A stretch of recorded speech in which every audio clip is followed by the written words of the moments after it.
Keputusan Kepala Dinas Tenaga Kerja dan Mobilitas Penduduk Aceh dan penilaian. Sasaran pelaksanaan kegiatan. Adapun tujuan kegiatan Bimtek Sertifikasi Ahli Muda K3 Konstruksi Angkatan 1 2018 adalah 1. Meningkatkan pengetahuan, keahlian rekan prakerja yang berasal dalam pekerja dan masyarakat prakerja sebagai pendampingan dunia usaha di waktu dan tempat pelaksanaan. Pelaksanaan Bimtek Sertifikasi Ahli Muda. Dalam hal ini K3 adalah singkatan dari keselamatan dan kesehatan kerja.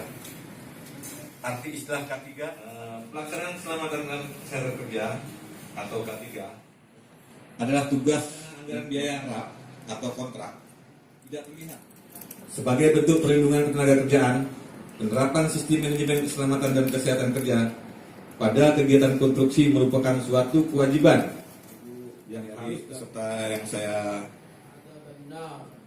Wassallallahu ala sayyidina Muhammad Rabbil Azza lillahi Rabbil Alamin. Wabillahi taufiq wal hidayah. Wassalamualaikum warahmatullahi wabarakatuh.